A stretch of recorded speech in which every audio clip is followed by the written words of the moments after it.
Hello भाई young friends, good morning. स्वागत है आप सबों का मेरे चैनल फिजिक्स प्लस 2 में। मैं सुरेश सर फिर एक बार आपके साथ क्लास 12 के फिजिक्स का वीडियो लेकर। आज का जो वीडियो है 25/11/2023 को JCRT के द्वारा जो प्रोजेक्ट रेल के तहत एग्जामिनेशन कंडक्ट कराती है पूरे झारखंड में, क्या क्वेश्चन आया था, क्या प्रश्न उसमें पूछे गए थे, उसी के सॉल्यूशन के साथ हम आपके लिए लाए हैं।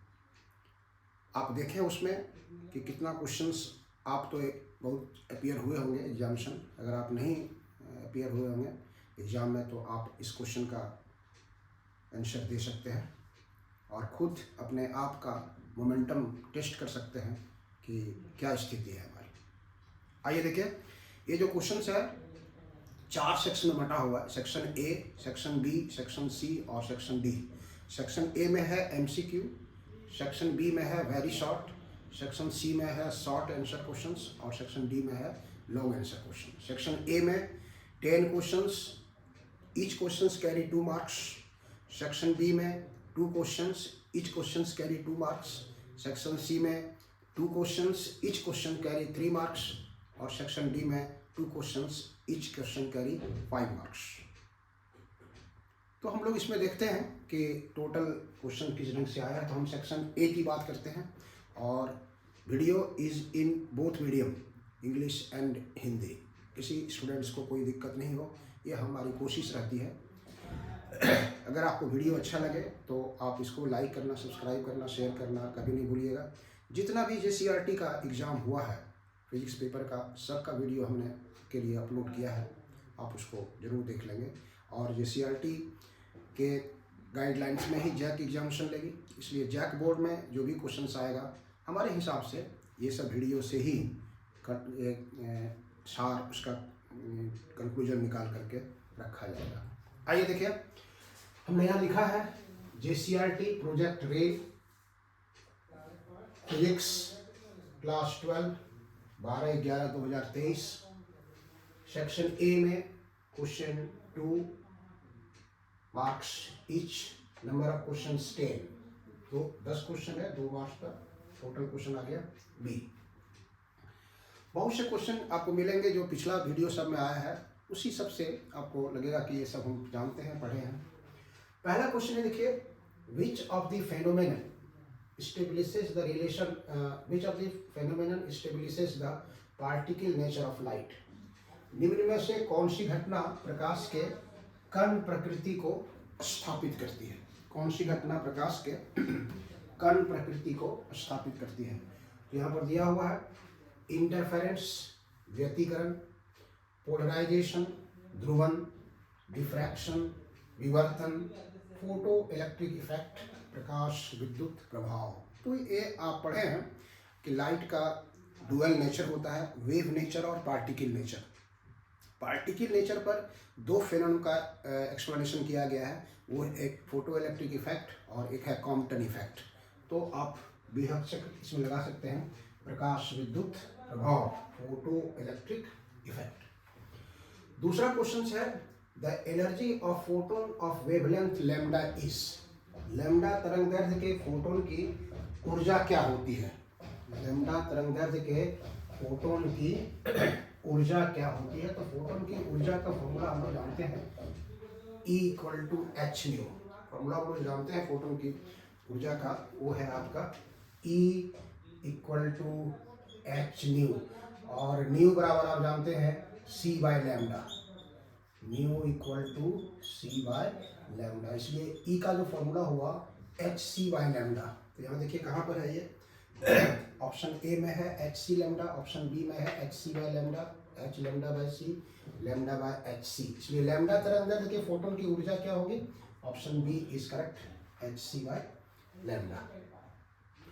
क्वेश्चन नंबर 3 में आइए, देखिए, dimension of Planck's constant is. Planck स्थिरांक की बीमा क्या होती है? 4 ऑप्शन दिया हुआ है। तो प्लांक स्थिरांक की बीमा क्या होती है? तो प्लांक स्थिरांक का आपको फॉर्मूला मालूम होना चाहिए। प्लांक कांस्टेंट क्या होता है? प्लांक कांस्टेंट, बोल्ट्जमैन कांस्टेंट, ये सब जो कांस्टेंट कुछ है उसका फॉर्मूला आपको याद होना चाहिए। आप वैल्यू, यूनिट और डायमेंशन सब निकाल सकते हैं आसानी से, कोई दिक्कत नहीं है। इसका फॉर्मूला जानते हैं, Planck's constant H is equal to energy by frequency. Energy by frequency मतलब ऊर्जा बटे आवृत्ति इसका फॉर्मूला होता है। ऊर्जा बटे आवृत्ति इसका फॉर्मूला होता है। एनर्जी का डायमेंशन आप जानते हैं mL/T-2 और फ्रीक्वेंसी का जानते हैं T-1। ऊपर ले जाएंगे mL/T-2 +1, ये ऊपर जो जाएगा +1 हो जाएगा, तो mL/T-1 ये इसका ऑप्शन है। और आप यहाँ देख सकते हैं कहाँ पर है वो ऑप्शन, ऑप्शन बी में है ये, option B mL/T-1 mL/T-1। Question number 4 आइए देखिए,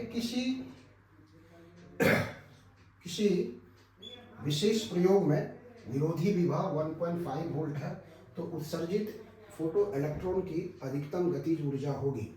the photo electric cut off voltage in a certain experiment is 1.5 volt. The maximum kinetic energy of emitted photo electrons is, maximum kinetic energy of emitted photo electrons is, क्या होगा photo electrons का maximum kinetic energy उसका। तो maximum kinetic energy जो emitted होगा वो stopping potential, cut off voltage का मतलब हुआ यहाँ पे निरोधी विभव। निरोधी विभव और काइनेटिक एनर्जी में जो रिलेशन है वो आप जानते हैं, K max equal to E into V naught. E है आपका 1.6 इंटू 10⁻⁻19 कूलम और वी नॉट का वैल्यू दिया है आपको 1.5 वोल्ट। 1.5 वोल्ट इसको आप लिख सकते हैं इस तरह से 1.6 10⁻⁻19 कूलम और ये हुआ 1.5 और वोल्ट का मतलब जूल बटे कूलम, कूलम कैंसिल हो गया। इस दोनों को आप मल्टीप्लाई कर देंगे तो 2.4 इंटू 10⁻⁻19 जूल आएगा। ऑप्शन देखिए क्या क्या दिया है, ऑप्शन है 1.5 10⁻⁻19 joule, 1.5 10⁻⁻10 joule, 2.4 into 10⁻⁻10 joule, 1.6 into 10⁻⁻19 joule. इसलिए ऑप्शन सी इज बिल्कुल करेक्ट। ऑप्शन सी जो है 2.4 इंटू 10⁻⁻19 जूल आएगा। उसके बाद क्वेश्चन नंबर 5 आइए देखिए, the D Broglie wavelength of an electron accelerated through potential V is given by, the de Broglie wavelength of an electron accelerated through potential V is given by, V volt से त्वरित electron से संबद्ध de Broglie तरंगदैर्घ्य का formula क्या होता है। 4 option दिया हुआ वहाँ पे, 1.89 angstrom by root V, 1.27 angstrom by root V, 12.27 angstrom by root V और 2.44 एंगस्ट्रॉम बाय रूट वी। तो वहाँ पर उसका जो डी ब्रॉगली वेवलेंथ का फॉर्मूला आता है आपको याद होगा, h/√2me इंटू वी। इसको हम लोग लिखते थे h/√2me और √v। इसका जो पूरा वैल्यू आप निकाल के देखे होंगे तो 12.27 एंगस्ट्रॉम बाय रूट वी, ये फॉर्मूला इसका आता है। तो ऑप्शन सी जो है वो बिल्कुल करेक्ट है, option C is correct, 12.27 angstrom by root V. यहाँ पर आपको इसका ऑप्शन भी दिया रहता है, कुछ अलग से भी का वैल्यू दिया रहेगा वहाँ निकालने के लिए, मतलब ये this is very very most important formula है आपका ये। 12 option C is correct, 12.27 angstrom by root we.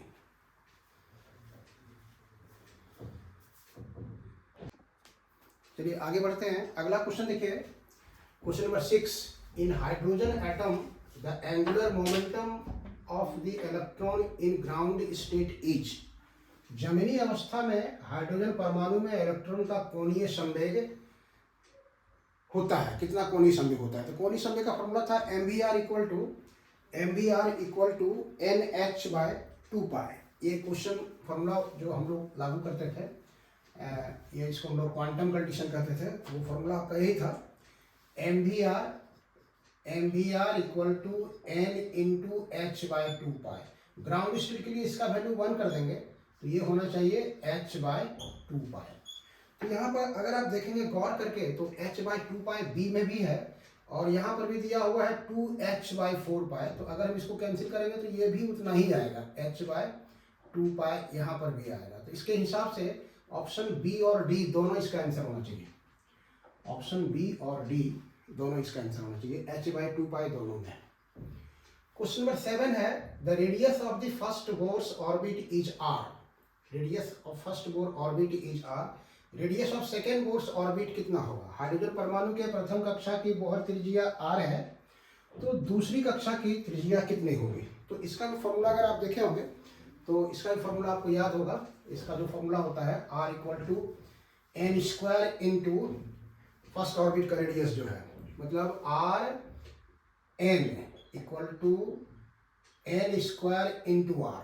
तो आपको सेकेंड ऑर्बिट का निकालना है, तो ये हो गया सेकेंड ऑर्बिट में इसका 2 होगा और ये आर है, तो that will be 4r, that will be 4r। तो ऑप्शन देखिए यहाँ पे आपको ऑप्शन बी में है 4r और ऑप्शन ये बी।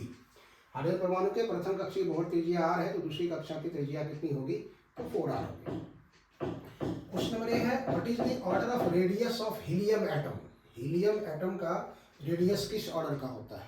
तो radius what is the order of the radius of helium atom. परमाणु का जो है रेडियस का, किसी परमाणु का रेडियस जो किस ऑर्डर का होता है आप जानते हैं, दैट इज अबाउट न्यूक्लियस रहता, तो न्यूक्लियस का रेडियस पूछता है तो 10⁻⁻15। हाइड्रोजन परमाणु की त्रिज्या, परमाणु पूछ रहा है इसलिए 10⁻10 मीटर। ऑप्शन सी जो है वो करेक्ट, ऑप्शन सी।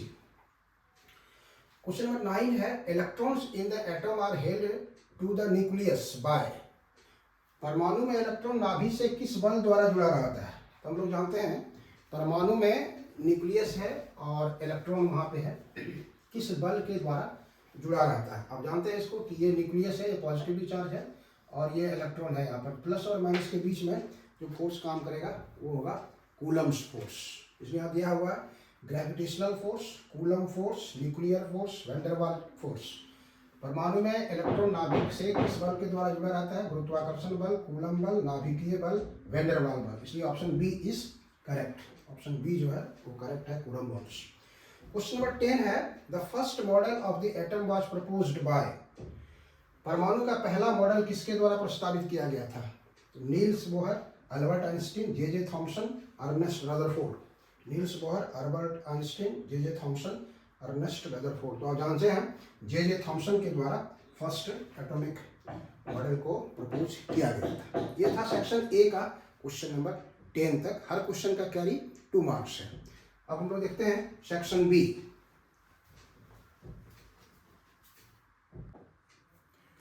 नेक्स्ट सेक्शन बी है। सेक्शन ए में हम लोग देखे 10 MCQ था, हर क्वेश्चन में 2 मार्क्स था। 10 × 2 20 मार्क्स सेक्शन ए से आ गया। सेक्शन बी में है 2 questions 2 marks each. Section B 2 questions 2 marks question. ये है आपका very short answer, this is very short answer group. इसमें क्वेश्चन जो है उसका आंसर बहुत ही,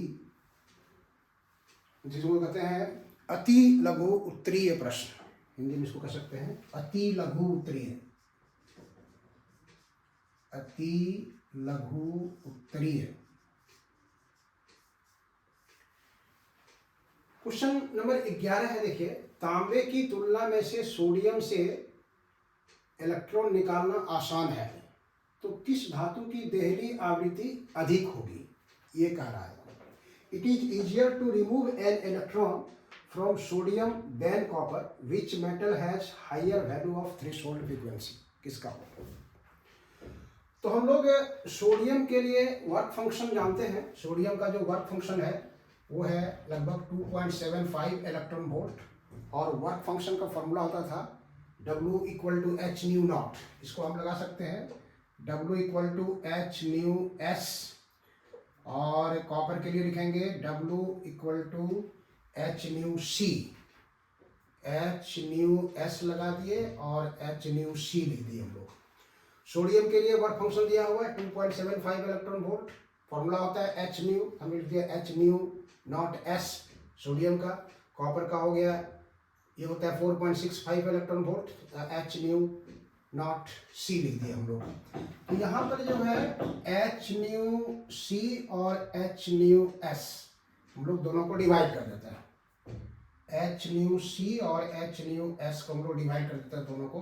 तो डिवाइड करने के बाद क्या होगा, 4.65 डिवाइडेड बाई 2.75, ये लगभग 1.6 के आसपास आता है, 1.6 के आसपास। एच एच कैंसिल हो गया, इसलिए H nu not C equal to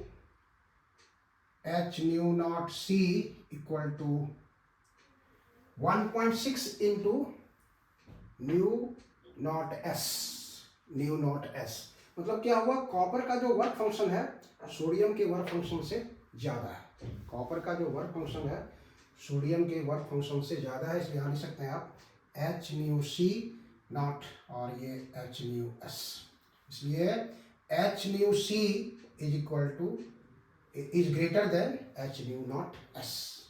ये हो गया इस क्वेश्चन का आंसर। आपको हम लोग निकाल दिए इसके, सोडियम और कॉपर का दोनों वर्क फंक्शन को हम लोग डिवाइड कर दिए फॉर्मूला के साथ। तो आपको निकालना है किसका देहली आवृत्ति अधिक होगी, which has higher value of threshold frequency. तो हम लोग देखें कॉपर के थ्रेशोल्ड फ्रीक्वेंसी का मान ज़्यादा है, ये इसका आंसर है। क्वेश्चन नंबर 12 में आइए, एक प्रोटॉन और एक इलेक्ट्रॉन दोनों एक ही गति से गतिशील है, तो किसका डी ब्रॉगली तरंगदैर्घ्य कम होगा। Which has lesser de Broglie wavelength, a proton और an electron moving with same velocity. Which has lesser de Broglie wavelength, a proton or an electron moving with same velocity से move कर रहा है। तो de Broglie में क्या यहाँ दिया हुआ है, v कांस्टेंट है। फॉर्मूला हम लोग पढ़ते हैं डी ब्रॉगली के लिए क्या, lambda equal to h by M V. तो v अगर कांस्टेंट है और h कांस्टेंट है तो हम लोग को ये फॉर्मूला नहीं मिलेगा, lambda is inversely proportional to mass. तो इलेक्ट्रॉन अगर हम लेते हैं, इलेक्ट्रॉन के लिए लेते हैं तो lambda e inversely proportional to mass me, mass of electron. Proton के लिए लेते हैं तो lambda p inversely proportional to mass of proton. अब यहाँ देखिए मास किसका ज़्यादा है, प्रोटॉन का जो मास है वो इलेक्ट्रॉन के मास से ज़्यादा है, प्रोटॉन का मास इलेक्ट्रॉन के मास से ज़्यादा है। तो प्रोटॉन का मास ज़्यादा है तो उसका डी ब्रॉगली तरंगदैर्घ्य कम होगा, lambda p is less than lambda e। तो यहाँ कह रहा है कि which has lesser de Broglie wavelength, तो प्रोटॉन का जो डी ब्रॉगली वेवलेंथ है वो कम होगा। किसका डी ब्रॉगली तरंग कम होगा, तो प्रोटॉन का डी ब्रॉगली तरंगदैर्घ्य कम होगा। ये था सेक्शन बी। मैं इस तरह से वेरी शॉर्ट आंसर का क्वेश्चन दूठो था, तो ये हम लोग देखते हैं। अब आते हैं हम लोग सेक्शन सी में।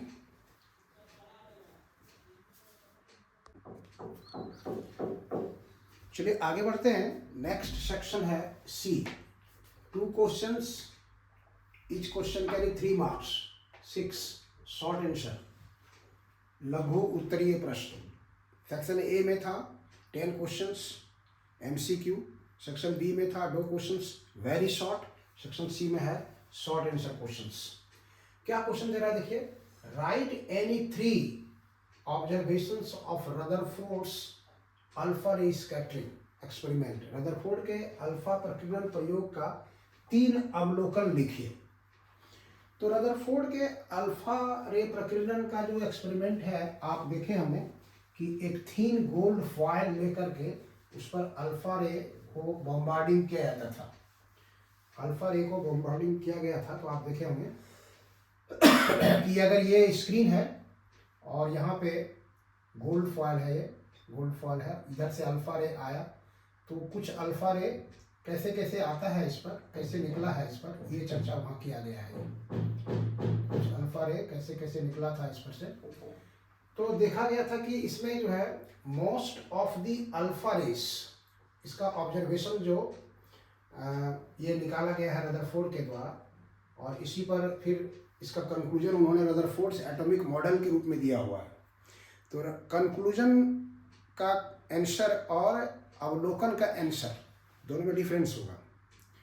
तो कंक्लूजन में वो हम लोग बताएंगे कि रदरफोर्ड का जो कंक्लूजन था कि इसी के आधार पर कि परमाणु जो होगा अंदर से खोखला होगा, कुछ जो है टोटल चार्ज और मास एक पॉइंट पर कंसंट्रेट रहेगा, जिसको हम लोग न्यूक्लियस कहते हैं।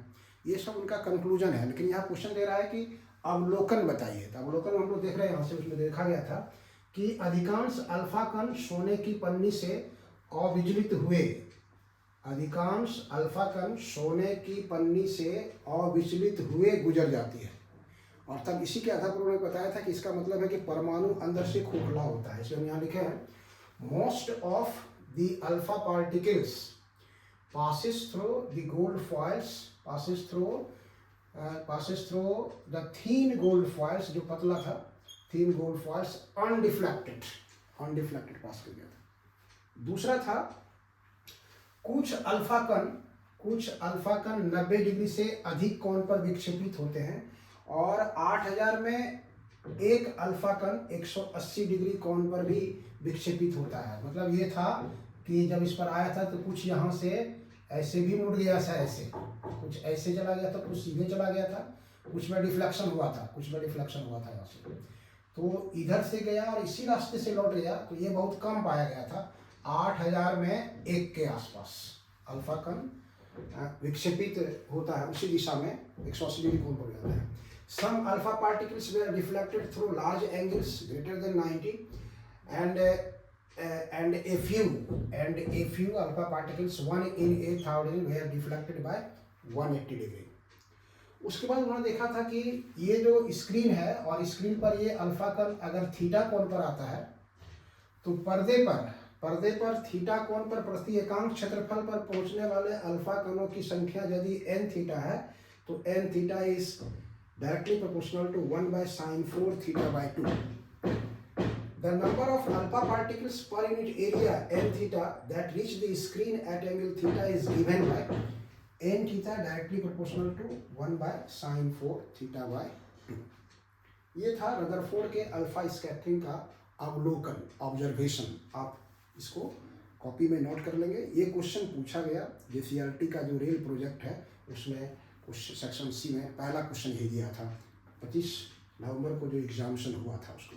तो इस तरह का क्वेश्चन रदरफोर्ड मॉडल से क्वेश्चन आता ही है, उसमें याद रखेगा रदरफोर्ड्स एटॉमिक मॉडल और बोहर्स एटॉमिक मॉडल। एक क्वेश्चन निश्चित रूप से रहता है, एमसीक्यू में हो, चाहे ऑब्जेक्टिव में हो, चाहे सब्जेक्टिव में हो या न्यूमेरिकल्स में हो, आएगा ही आपको। तो ये पहला क्वेश्चन जो था रदरफोर्ड के एटॉमिक मॉडल का कंक्लूजन, ये जो एजम्पशन उन्होंने निकाला था इस एक्सपेरिमेंट पर, वो इसका चर्चा था। क्वेश्चन नंबर 14 में आइए देखें। 14 में एक न्यूमेरिकल्स दिया हुआ है डी ब्रॉगली वेवलेंथ पर। डी ब्रॉगली वेवलेंथ निकालने के लिए आपको यहाँ पर एक न्यूमेरिकल्स दिया गया है जिसको हम लोग यहाँ पर बनाने की कोशिश करेंगे।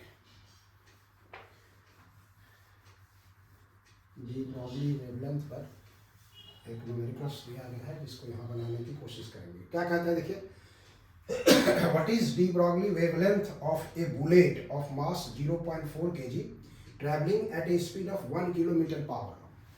एक बंदूक से निकली गोली 1 किलोमीटर प्रति सेकंड की चाल से गतिशील है जिसका द्रव्यमान 0.04 kg है। तो आपको डी ब्रॉगली वेवलेंथ निकालना है। तो हम लोग निकाल सकते हैं कि ए नंबर में एम दे दिया है आपको 0.04 kg, उसके बाद वेलोसिटी दिया हुआ है 1 किलोमीटर पर सेकंड। 1 किलोमीटर पर सेकंड मतलब 10⁻³ मीटर पर सेकंड। तो लैम्डा निकालना है, lambda equal to h by M V आप जानते हैं।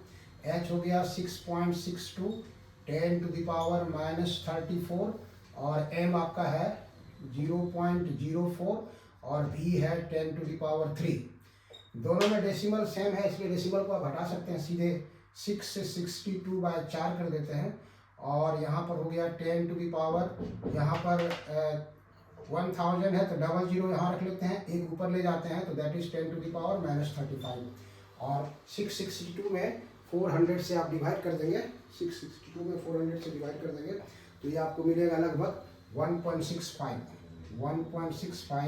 10⁻35 मीटर। ये लैम्डा का वैल्यू निकला डी ब्रॉगली तरंगार्थ। एक गोली जिसका मास 0.04 kg है, 1 किलोमीटर प्रति सेकंड के चाल से चल रही है, तो इतना उसका डी ब्रॉगली तरंगार्थ होगा।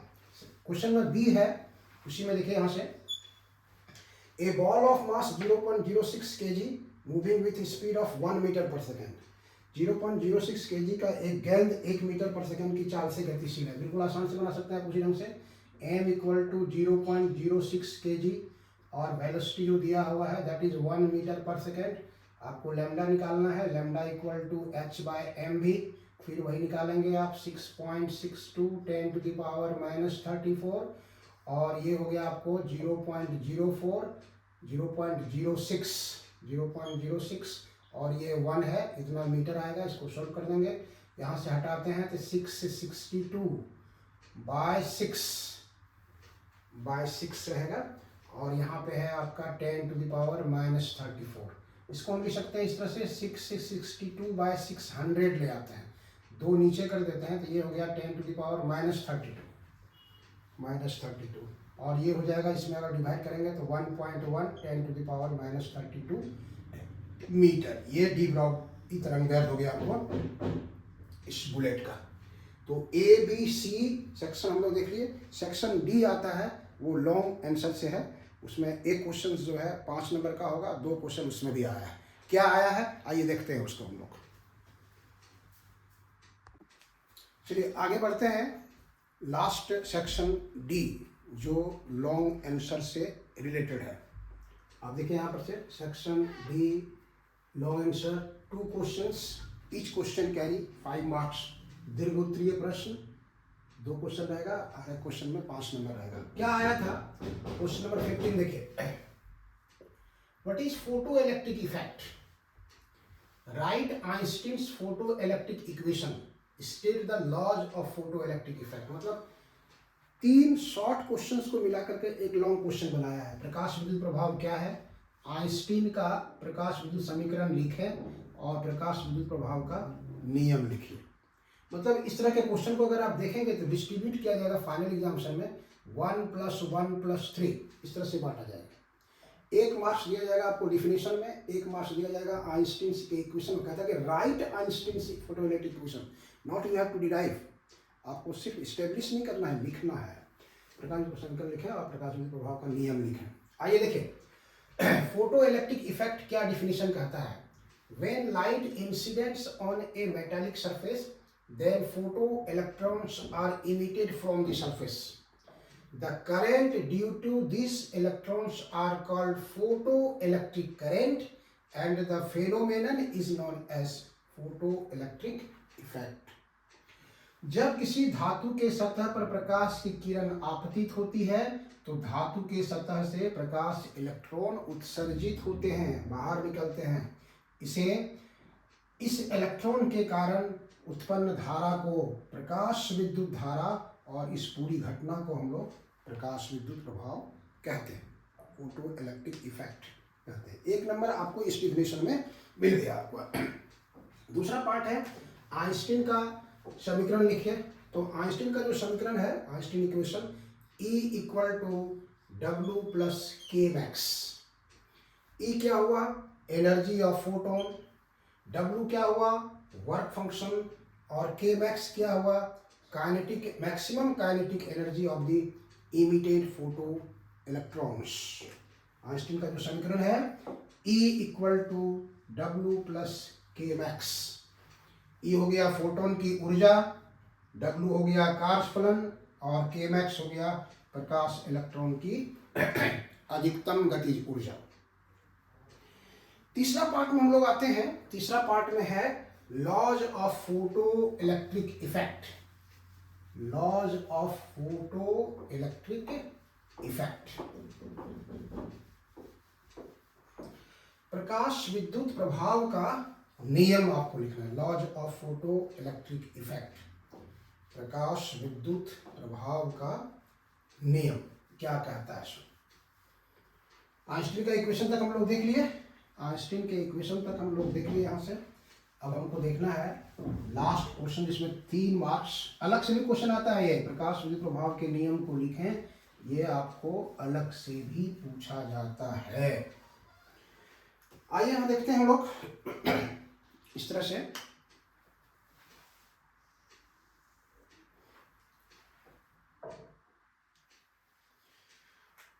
Laws of photo electric effect क्या कहता है, the rate of the emission of photoelectrons from metallic surface is directly proportional to the intensity of incident light।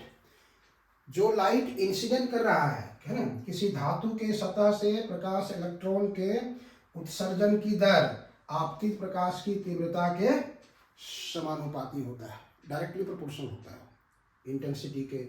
जितना ज़्यादा इंटेंसिटी रहेगा इलेक्ट्रॉन्स उतना ही जाएगा और फोटो इलेक्ट्रिक करंट का भी मान उतना ही अधिक होगा। दूसरा कहता है धातु के सतह से उत्सर्जित प्रकाश इलेक्ट्रॉन की अधिकतम गतिज ऊर्जा आपतित प्रकाश की आवृत्ति के समानुपाती होता है।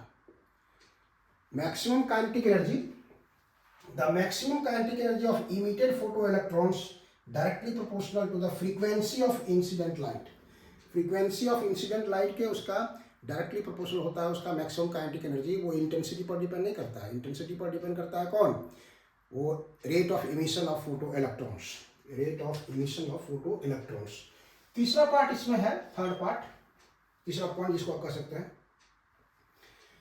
कि the emission of photo electrons depends upon the intensity of the incident light. मतलब for photo electric emission the frequency of incident light should be greater than threshold frequency. तो यहाँ कर सकते हैं हम लोग for the emission of photo electrons, for the emission of photoelectrons, the intensity of incident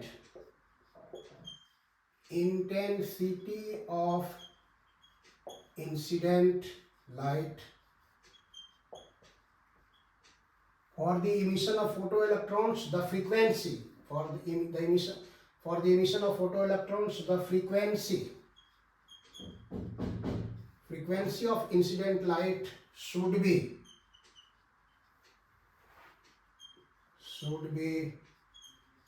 greater than threshold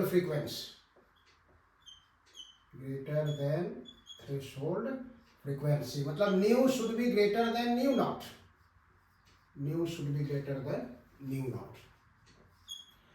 for the emission of photoelectrons,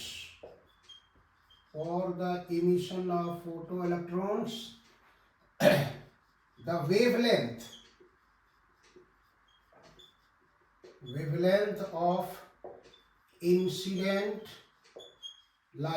wavelength of incident light should be less than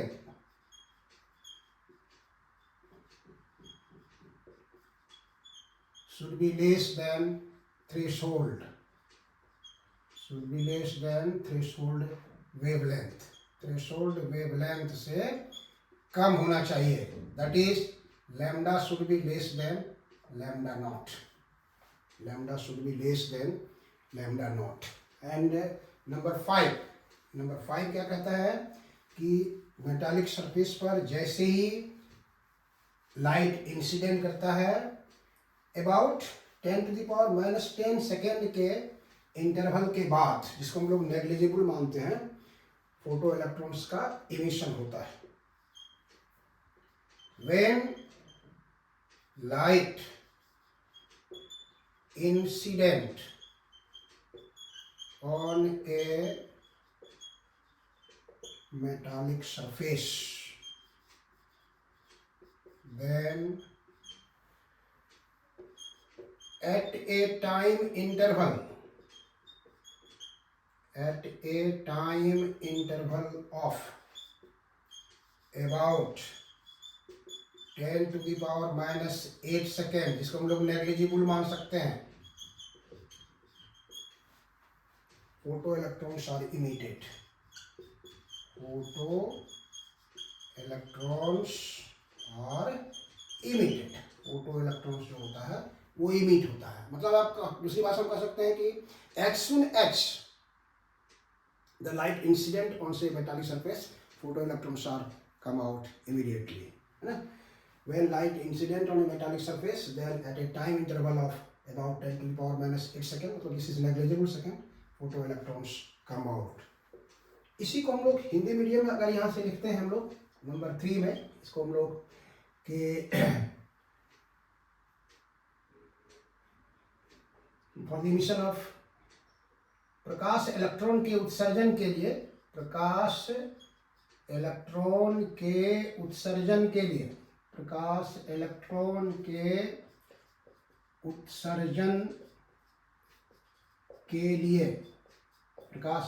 के उत्सर्जन के लिए आपतित प्रकाश की आवृत्ति आपतित प्रकाश की आवृत्ति देहली आवृत्ति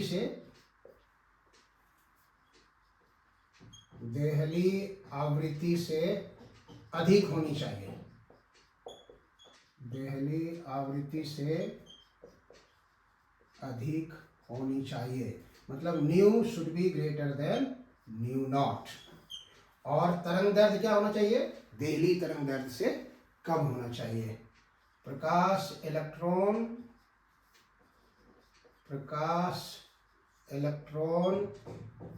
के उत्सर्जन के लिए, प्रकाश इलेक्ट्रॉन के उत्सर्जन के लिए आपतित प्रकाश का तरंग दैर्ध्य, आपतित प्रकाश का तरंग दैर्ध्य देहली तरंग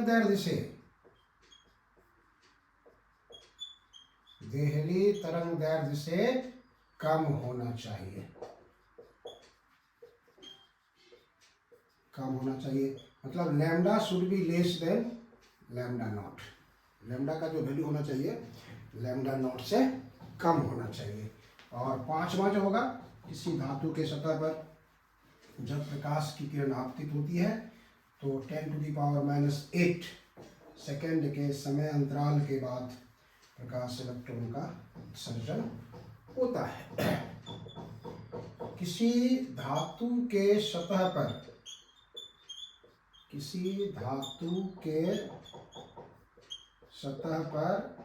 प्रकाश की किरण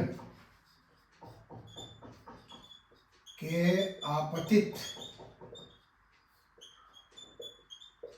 होने के 10⁻⁸ सेकेंड के अंतराल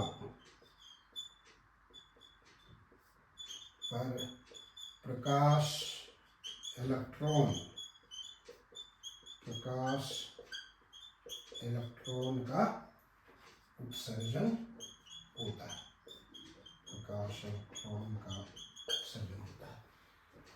तो ये था हम लोग का क्वेश्चन नंबर 15। एक क्वेश्चन और है 16 नंबर, उसको देखते हैं हम लोग।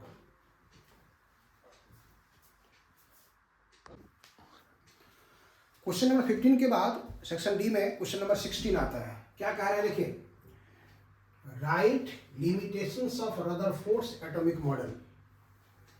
रदरफोर्ड परमाणु मॉडल की सीमाएं लिखिए। क्या क्या उसका ड्रॉबैक्स था जिस पर वो असफल हो गया, फेल कर गया। तो रदरफोर्ड का जो एटॉमिक मॉडल आया था उसमें जो एजम्पशंस उसमें लिया था, उसमें कहा था कि इलेक्ट्रॉन जब न्यूक्लियस के चारों ओर रिवॉल्व करता है तो वो रेडिएशन इमिट करता है। ये उसका एक अपना पोस्टुलेट्स परिकल्पना उसने डाला था। तो जब इलेक्ट्रॉन्स रेडिएशन इमिट करेगा तो उसका एनर्जी क्या होगा, धीरे धीरे घटेगा। जैसे मान लीजिए एक ऑर्बिट ये है, दूसरा ऑर्बिट ये है, तीसरा ऑर्बिट ये है। तो इस तरह से अगर वो घूम रहा है इलेक्ट्रॉन तो उसका क्या होगा कि रेडिएशन इमिट होगा तो एनर्जी घटते जाएगा। तो हो सकता है कि वो इस ऑर्बिट से इस ऑर्बिट में चला है, फिर उसके बाद इस ऑर्बिट से इस ऑर्बिट में चला है, और लास्ट में वो न्यूक्लियस में आके समाविष्ट हो सकता है। मतलब नाभिक के या परमाणु के अस्थायित्व की व्याख्या वो नहीं कर पाया। मतलब उसके अनुसार से न्यूक्लियस या एटम होता ही नहीं है, ये इसके वहाँ से ये समाप्त हो जाएगा इसके वहाँ से। मतलब यह परमाणु या नाभिक के अस्थायित्व की व्याख्या करने में पूर्णतः असफल रहा है। It failed to fully explain the stability of the atom और न्यूक्लियस। इसको व्याख्या नहीं कर पाया। दूसरा इसने बताया कि यह परमाणु द्वारा उत्पन्न रेखीय स्पेक्ट्रम, लीनियर स्पेक्ट्रम की व्याख्या भी नहीं कर पाया, असफल रह गया। It failed to explain complex spectrum of the atom. Atom का जो स्पेक्ट्रम होता है वो लीनियर होता है, रेखीय होता है। और इसका कहना था कि जब इलेक्ट्रॉन रिवॉल्व करेगा तो रेडिएशन इमिट करेगा, और रेडिएशन में सभी फ्रीक्वेंसी का रेडिएशन रहेगा। जब सब फ्रीक्वेंसी का रेडिएशन रहेगा then spectrum should be continuous. Spectrum जो होना चाहिए वो एक सतत बैंड के रूप में होना चाहिए, लेकिन मिलता है लीनियर, रेखीय रूप में मिलता है, इसलिए इसकी व्याख्या ये नहीं कर पाया। ये था limitations of Rutherford's. Section D में सेक्शन ए क्वेश्चन नंबर 6 का ए पार्ट है। बी पार्ट में दिया था क्वेश्चन, बोहर परमाणु मॉडल की 3 परिकल्पना लिखिए। Right 3 basic postulates of Bohr's atomic model. 3 postulates. तो रदरफोर्ड का जो था वो, जिसके आधार पर उसने मॉडिफाई किया बोहर्स ने, 3 पोस्टुलेट दिया। पहला दिया उसने कि इलेक्ट्रॉन जब रिवॉल्व करेगा, सभी कक्षा में रिवॉल्व नहीं करता है, कुछ कक्षाएं होती है जिसमें ही रिवॉल्व करता है, वो स्टेबल कक्षा कहलाता है, और वो रेडिएशन इमिट नहीं करता है, विकिरण का उत्सर्जन नहीं करता है। दूसरा कह रहा है कि जब उसी कक्षा में घूमेगा जिसमें उसका कोणीय संवेग एंगुलर मोमेंटम h/2π का पूर्ण गुणज होगा, फुल मतलब इंटीग्रल मल्टीपुल ऑफ h/2π। और तीसरा कहा कि अगर इलेक्ट्रॉन हायर एनर्जी के ऑर्बिट से लोअर एनर्जी के ऑर्बिट में आता है तो दोनों एनर्जी का जो डिफरेंस होगा उसके बराबर एनर्जी वो फोटॉन्स के रूप में इमिट कर देगा। ये 3 पोस्टुलेट उसका बेसिक था। परमाणु में इलेक्ट्रॉन उन्हीं कक्षाओं में घूमते हैं जिसमें उसका कोणीय संवेग h/2π का पूर्ण गुणज होता है। तो mvr = n × h/2π।